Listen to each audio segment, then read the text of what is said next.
Welcome everyone to our ultimate review session for Math 10 Term 1 examination. Today, we are going to break down the core concept and clear up any confusion so you can walk into your test with total confidence. Grab your notebooks, get your calculators ready, and let's get started this review. Okay, so for now, we focus only on absolute value equation. So what do you mean by this? So it contains an absolute value expression set equal to a number line. So again, so what do you call this? A symbol for an absolute value. It is called the vertical bars or the vertical lines. So again, when we say absolute value, so it is a number. X is its distance from 0 on the number line. From 0 x is each distance from 0 on the number line. So when we say absolute value is called only the distance. Okay? Distance lang po kapag sinabing absolute value. So there are steps on solving absolute value equations. So there are three conditions. So first condition, if k is greater than to 0 or p is greater than to 0, ibig sabihin we have two solutions. Kapag equal to 0, one solution. Kapag less than to 0, we have no solution. So remember this. So kapag sinabing absolute of x, represent the distance from x from 0 on the number line. So basahin nyo lang po ito. Key ideas to remember about the absolute value. So common error po. So, forgetting to solve both a equal to k and a is equal to negative k when k is greater than to 0. So, that would be the common error in solving absolute value. Kasi, kapag nag-solve tayo ng absolute value at ang kinukuha lang natin is only one value. Tandaan natin, kapag sinabing absolute value, there are three conditions. Greater than, two solution, equal, one solution, less than is no solution. Okay, so let us start with this question. Which values satisfy the absolute value equation? X is absolute value of x equal to 8. So first thing to do is identify first the condition. Since our k is greater than to 0 or p is greater than to 0, still the same. So this is our k or p.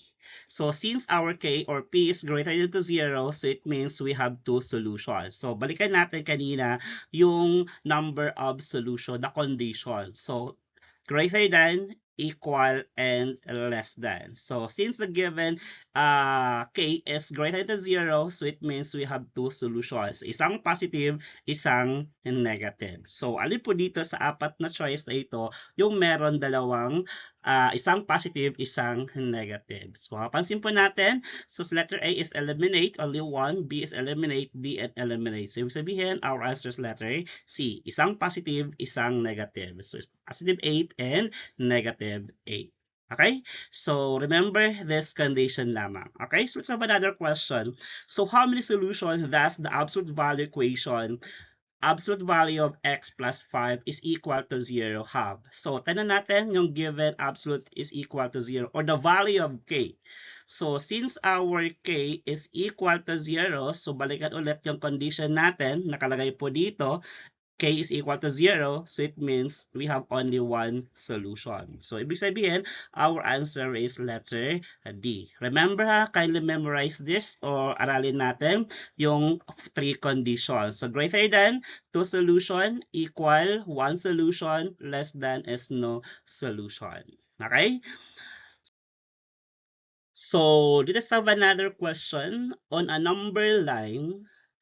Which statement correctly describe all numbers whose distance from 0 is exactly 7 units? Ibig sabihin, distance from 0 to 7 is 7 units. So ngayon, so illustrate mo natin siya in the form of absolute value. So gawin natin, so since hindi mo nag-state yung anong number, so let's put x. Then equal to is means equal exactly 7. So this is now our illustration. So since it is greater than to 0, so our k is greater than to 0. So ibig sabihin, we have two solution. Okay, isang positive, isang negative. So alin po dito yung meron negative at positive. So kita po natin, A is eliminate na po si A natin. So eliminate si A kasi only 7. C eliminate kasi negative 7. And D is 0. Lalo po ito D is eliminate. So ibig sabihin, our answer is letter B. Okay? So, remember these key ideas about absolute value. So, mas maganda kasi illustrate nyo muna yung problem into an absolute value before kayo mag-decide kung alin sa apat yung correct answer. Okay? So, let us have another question about absolute value equation. So, which pair of equation is equivalent to absolute value of x minus 3 equal to 5?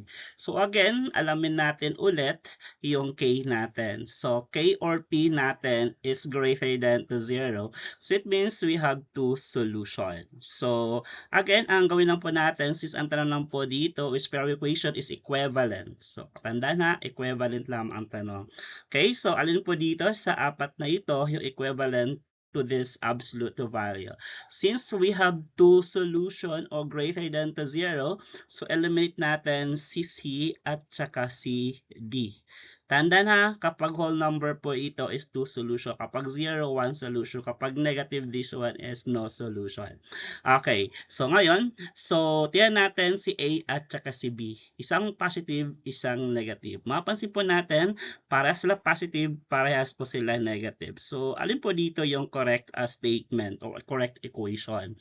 Since it is x minus 3, no need to change this equation inside the absolute value. Eliminate lang natin o isolate lang natin itong absolute value o vertical bars natin. So, ibig sabihin, our answer is letter A. Okay? So now, tanda natin ha, huwag po mag-change ng sign. Ang tanong kasi equivalent lang naman. Okay? Then, let us have another question. So, remember this, ito po. So, tingnan po ito. Example po natin. We have example this. So, memorize this one. Okay? So, now, let us have another question. So, determine all the possible values of x that make 2x plus 1 equal to, absolute value of 2x plus 1 equal to 7 true. Again, yung x natin or k natin is greater than 2, 0. So, it means to solution po tayo. So, alin po dito sa apat na ito yung correct solution to make it true. So, since po ang given ay 2x plus 1, so solve natin muna. Isang positive muna tayo. So, let's try to solve 2x plus 1 equal to 7. Kapag ilipat natin si positive 1, so it becomes negative. So, it becomes 2x equal to 7 minus 1.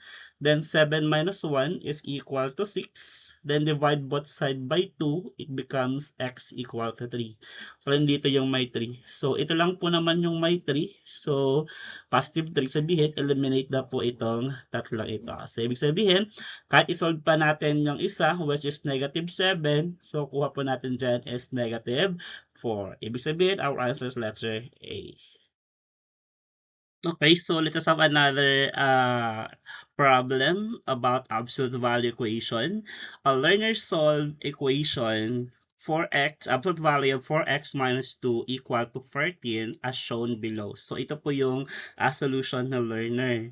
So, 4x minus 2 equal to 14, then the value of x now is equal to 4. The question is, which statement correctly analyze the learner's solution? So, tama ba ang ginawa ni learner na yung sagot niya ay only x equal to 4? So, pansin po natin, palagi natin tatandaan sa absolute value, kailangan natin muna hanapin si K or P. So, since K natin ay 14, so ibig sabihin, greater than to 0, ibig sabihin to solution po tayo. So, dito pa lang, mali na agad si learner. Kasi ang ginamit lang po ni learner ay isang solution lamang. So, alin po dito yung correct statement? A, B, C, or D. Sa A, the solution is complete because an absolute value equation has only one solution. So, eliminate this one kasi one solution lang sabi. The solution is incorrect because x equal to 4 does not satisfy the original equation. Sige nga po, 4 times 4 is 8. 4 times 4, 16, minus 2 is 14. So, correct naman. So, bali na ganito. So, eliminate this one.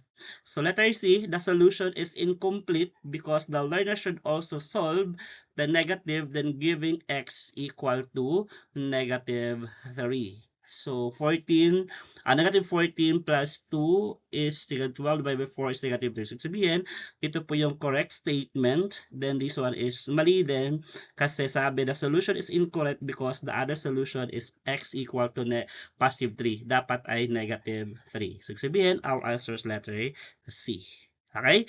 So, that's it. So, sana po is meron po tayong naintindihan o na-recall about absolute value equation. So, again, so, abangan po yung mga sunod na video about the next competency for grade 10 math.